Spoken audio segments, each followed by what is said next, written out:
Good morning, 441.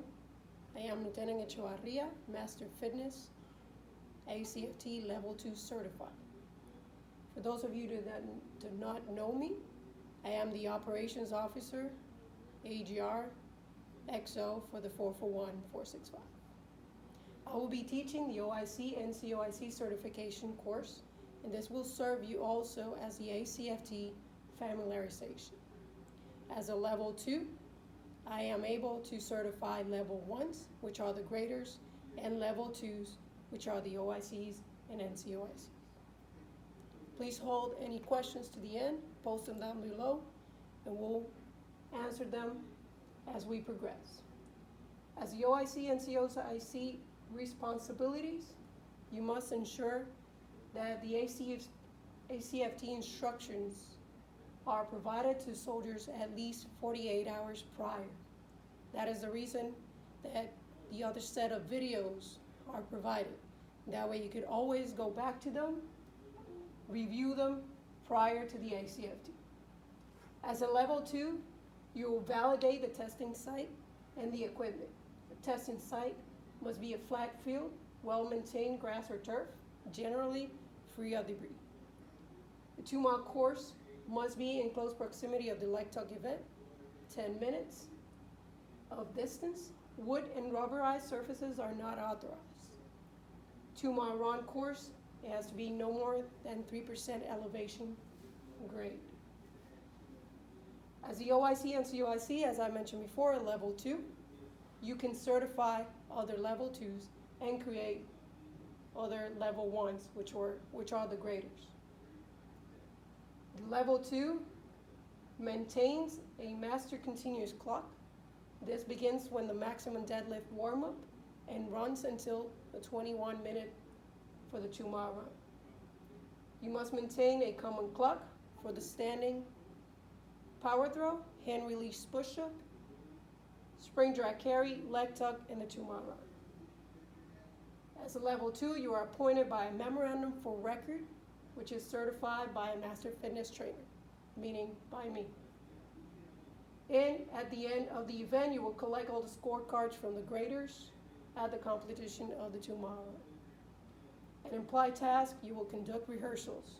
Make sure that you conduct those rehearsals and rock drills with your graders prior to the execution of the ACFT. Are there any questions? This is what the ACFT field layout looks like. This is in the event that we might have 16 lanes. This is what 16 lanes would look like.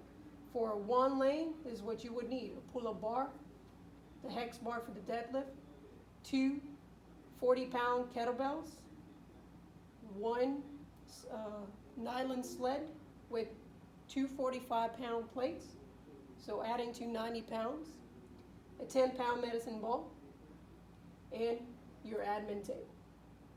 And I'll let you to read the slide.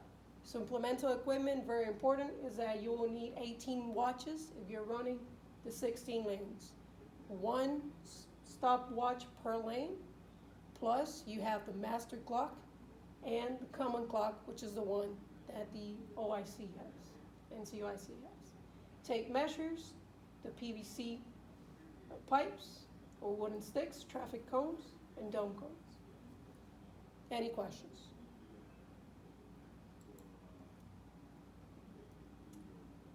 This slide gets a little bit complicated, but let's not go way into deep with it. What it's basically telling us is that we gotta have a right triangle with a with a 90-degree angle. That way, whenever we have 2 right triangles, we make sure that we're having a full rectangle. Like I said, don't go way into the weeds with it. We'll explain it at a later time. Basically, it's to confirm that we have the correct setup for the 16 lanes.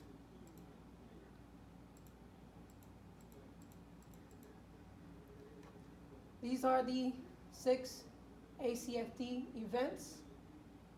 On the beginning of the day of the ACFT, the NCOIC and OIC will read the instructions. Then will be followed by the preparation drills. They should not take no longer than 10 minutes, and there's going to be led by a non-testing soldier. Once we issue the scorecards to each soldier, the maximum deadlift warm-up starts, which is 10 minutes. There is no programmed rest between each of the first 5 events. The reason is because the rest is already built in to the 90 minutes that the test should take. There's a programmed 10-minute rest period between the leg tuck and the 2-mile run. The only exception is when 1 or 2 soldiers are being tested. First event is a maximum deadlift, 3 repetition maximum deadlift. Then we follow to the standing power throw, the hand release push-up, the spring drag carry, the leg tuck, and the 2-mile run. Any questions? The first event is the 3 repetition maximum deadlift. I'm going to let you read through the slide. The most important things that I want you to take out of this slide, and because you will be tested on, is the top 3 activities that you can use in order to train for the maximum deadlift. The scoring, which is the max is 340, heavy is 200 pounds, significant is 180, moderate it's 140.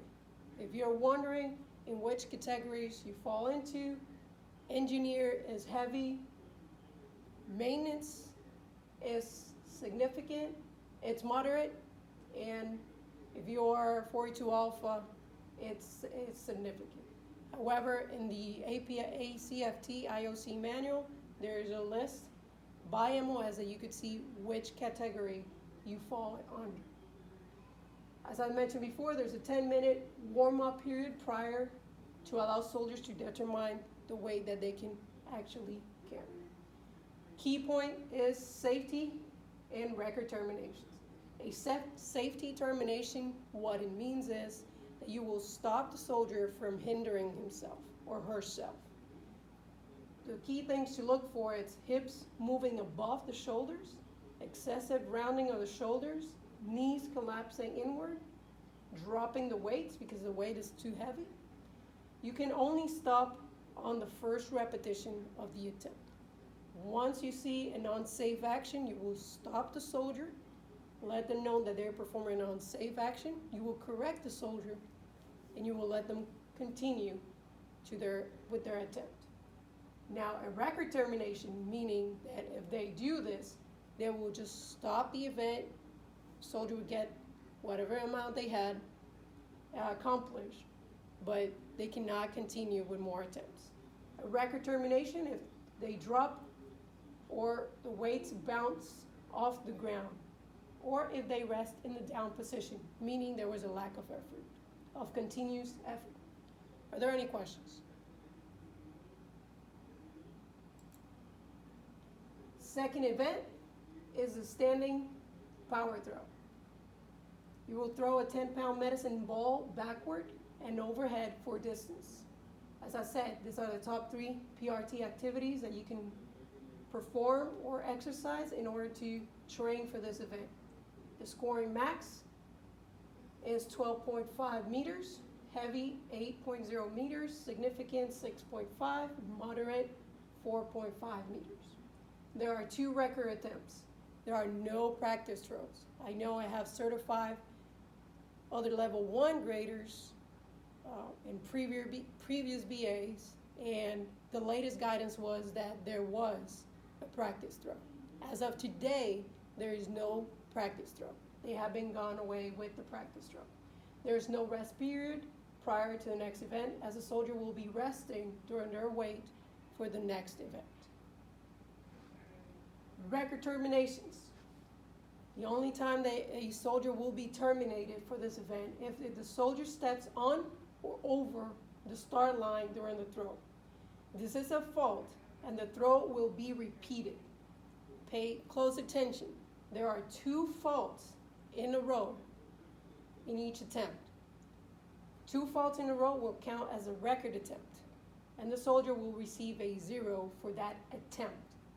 If there are 2 fault attempts, then a third attempt will be made and recorded in the second attempt block. Should the soldier fault on all 3 attempts, then the score would be a 0 for that event. This might sound a little bit confusing, but first attempt, 2 faults. Second attempt, 2 faults. Any questions? Third event is a hand release push-up. It is, as of now, it is the arm extension. You will complete as many hand release push-ups as possible in 2 minutes. With that being said, I want to make clear that for the maximum deadlift, it's not a timed event. Same thing goes for the standing power throw. They are not time events. The hand release push-up, it is a time event. You have 2 minutes. Top 3 activities.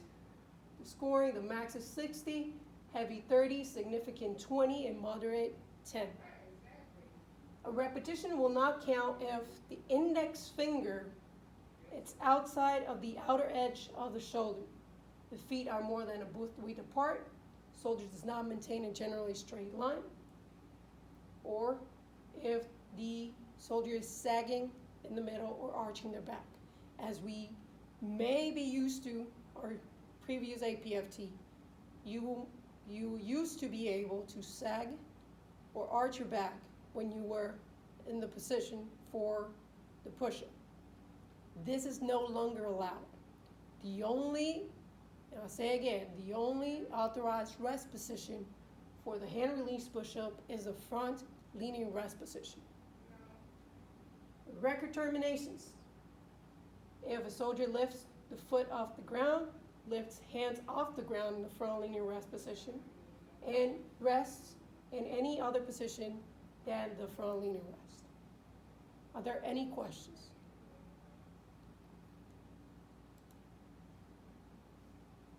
Next event is a spring drag carry. You will conduct 5 of the 50-meter shuttles for time. So a lane is 25 meters long. So you will go back and forth basically 5 times. This is the order of events for the spring drag carry. Spring, drag, laterals, carry, and you sprint again. Top 3 activities. Scoring are 1 minute and 33 seconds. Heavy, 2 minutes and 10 seconds. Significant, 2 minutes and 30 seconds. And moderate, 3 minutes. Basically, you will sprint to the 25-meter back mark, come back. You will drag the sled with the 90 pounds weights. Go down and back. You will perform the laterals, down and back. You will carry the 2 40-pound kettlebells, down and back, and then to your final sprint. There will be some corrected deficiencies. Hear me out. For spring drag carry, there is not a termination. There's not a record termination. There's nothing that would say you're done for this and you have 0. Unless you took 20 minutes to fulfill this exercise. The corrected deficiencies are if you're jerking or slinging the sled. That means you're going to be creating more tension on your arms, probably or possibly hurting your back. Crossing the feet during laterals, you'll probably fall on your face if you do that. Throwing the kettlebells, failure to touch on or beyond the turnaround points. When you sprint, you touch your hand and foot. You touch the line. With the kettlebells, you touch with your foot. At the laterals is the foot. And the sled, you gotta have the sled entirely across the line. Are there any questions?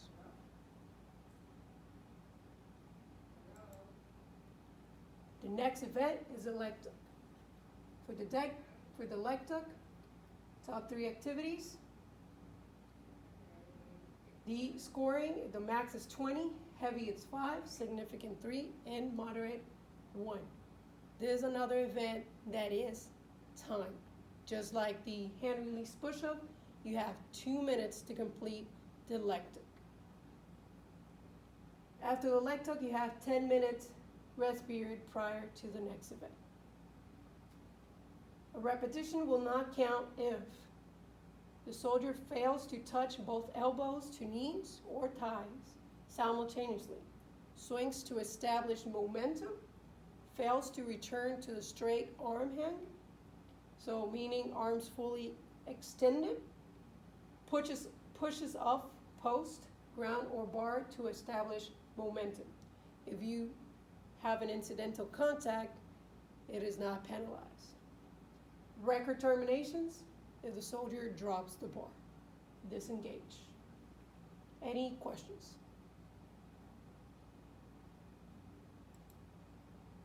Be followed by a 2-mile run. This do not require too much of an explanation. Everything continues the same. The only thing to pay attention is the scores.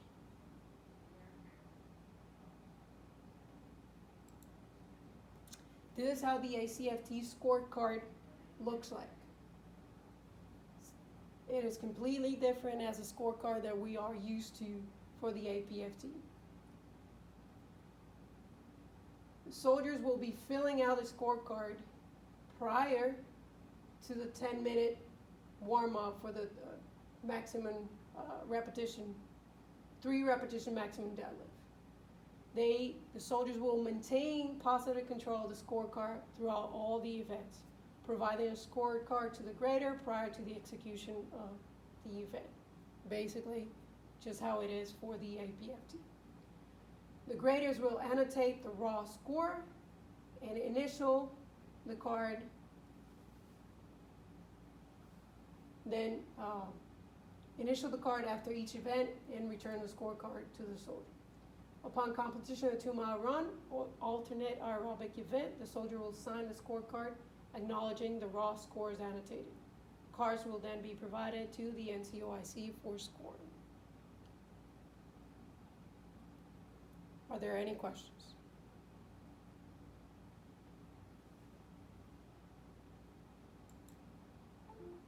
This is what I was mentioning earlier in terms of the ACFT standards.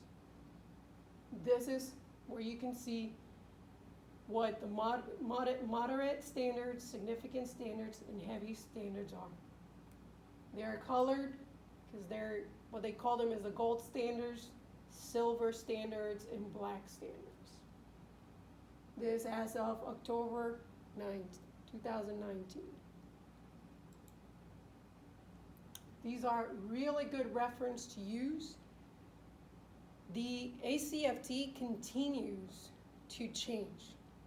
Like I said, at first we had a practice throw for the standing power throw. We don't anymore. At first, we used to have 15 miles to be completed on an alternate aerobic event. Now it's 12 miles. Things keep constantly changing. So if you want the latest and greatest, make sure you visit this website for the latest videos, for the latest changes on the ACFT. Are there any questions? At this time, I will be going through the questions and I will be answering them. Please feel free to email me, text, or through CVR, and I'll be answering any questions. Good luck on the test.